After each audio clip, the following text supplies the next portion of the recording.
Satu, dua. Oke, Kak. HP biru dikit Kak. Oke. Oke, yuk. Cantik banget. Ini dipoto nggak sih? Udah standby nih? Udah? Audio? Roll?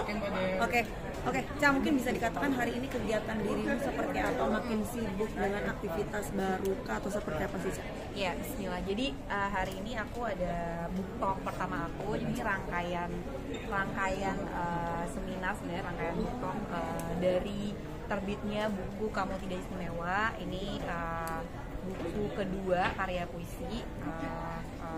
Bismillah sih, mudah-mudahan alhamdulillah semuanya dilancarin, dan kemarin aku udah sempat private mini launching bersama keluarga dan sahabat. Nah, yang hari ini adalah book talk pertama. Jadi nanti ada jadwal-jadwal berikutnya, yaitu book talk di Gramedia store lainnya gitu sih.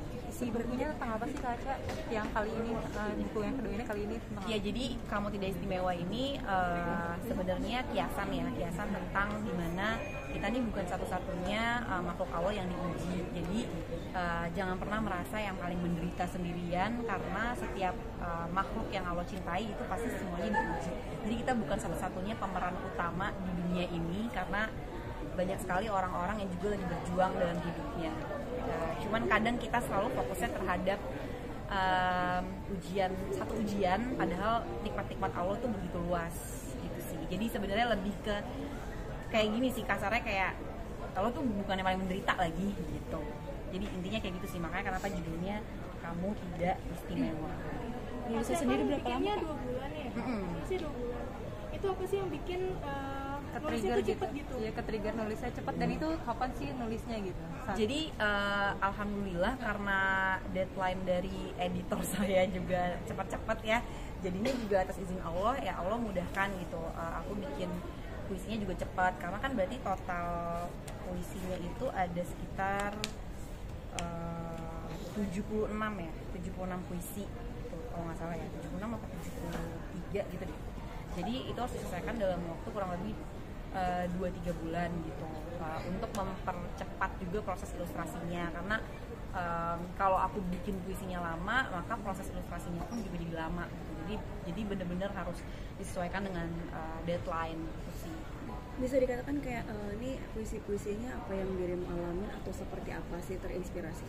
Jadi sebenarnya kalau ngomongin terinspirasi, ini tuh nggak mutlak atau murni tentang kehidupan aku ya, tapi lebih ke semua yang aku temuin gitu. Jadi ini bukan misalnya puisi A itu tentang aku, enggak. Itu bisa jadi tentang orang yang bahkan aku nggak kenal. Bahkan aku dengan ketemu Mbak sekilas gini aja, atau ketemu sama teman-teman, itu bisa aku jadiin puisi gitu. Jadi buku aku ini bukan tentang aku, apalagi biografi, nggak sama sekali. Jadi bukan kisah hidup Natasha Rizky atau apapun itu, tapi benar-benar mengambil inspirasi dari orang-orang terdekat aku, orang-orang sekitar aku, bahkan anak-anak aku, bahkan orang-orang yang aku nggak kenal sekalipun gitu.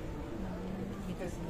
Pernah merasa stuck saat nulis nggak sih? Terus cara ngembaliin moodnya itu gimana Kak? Pernah banget sih, cuman emang lagi-lagi ya, sebenarnya kan kalau nulis itu kan emang mood-moodan ya, tergantung moodnya mau dibangun kayak apa. Cuman sih biasanya kalau memang aku udah stuck banget, biasanya aku akan berhenti. Dan cara menaikkan mood sendiri itu sebenarnya momen-momen dimana kita ngebangun jiwa kita juga harus dengan ini sih ya, dengan lingkungan gitu, pengaruh dengan lingkungan, dengan orang-orang terdekat, dengan diisi dengan kegiatan-kegiatan yang juga menyenangkan. Nanti tuh akan ada aja inspirasi-inspirasi baru gitu. Makanya kenapa setiap penulis tuh mempunyai inspirasinya tuh beda-beda gitu. Jadi kadang dengan diskusi aja tuh kita bisa mendapatkan kata-kata kiasan yang menarik gitu, yang bahkan kita nggak pernah terpikir sebelumnya gitu. Jadi aku makanya suka banget ngobrol, aku suka banget diskusi sama teman-teman aku, atau bahkan bukan cuma sama teman-teman ya, sama orang yang bahkan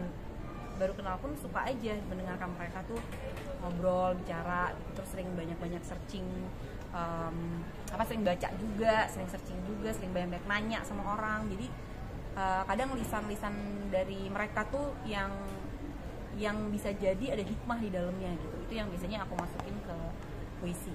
Cak kemarin juga kan sempat kayak disupport sama mantan. Seperti apa arahnya sih, udah tahu pasti ini seperti apa sih ujungnya kan programnya gitu, dukungannya gitu dukungannya. Iya, beliau sih selalu supportnya dari dulu gitu. Jadi masya Allah sih, maksudnya apapun yang aku lakuin selama itu hal positif pasti Desta selalu support gitu. Jadi nggak ada bentuk spesial yang gimana karena memang dari dulu sampai sekarang beliau begitu ke aku. Masih saling support gitu. Iya, alhamdulillah. Iya, Itu kalian masih berhubungan baik juga emang udah keputusan berdua atau gimana?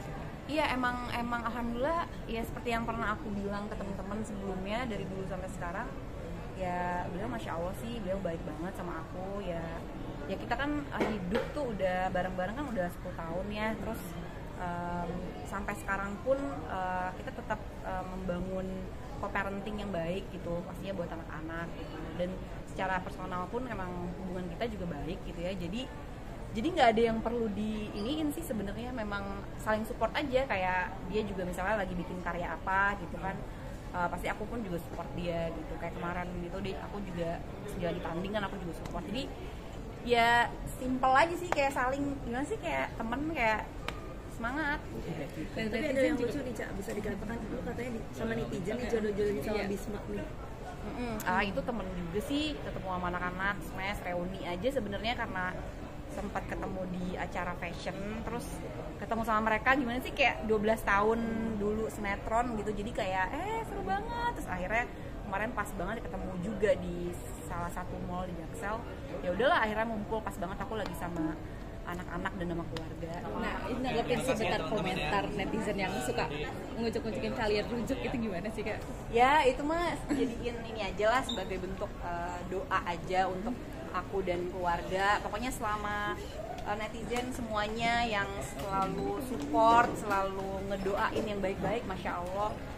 Terima kasih banyak banget yang doain aku sama anak-anak dan keluarga. Jadi terima kasih banyak itu aja sih teman-teman semuanya. Makasih ya. Makasih Kak Aca. Makasih ya Kak Aca.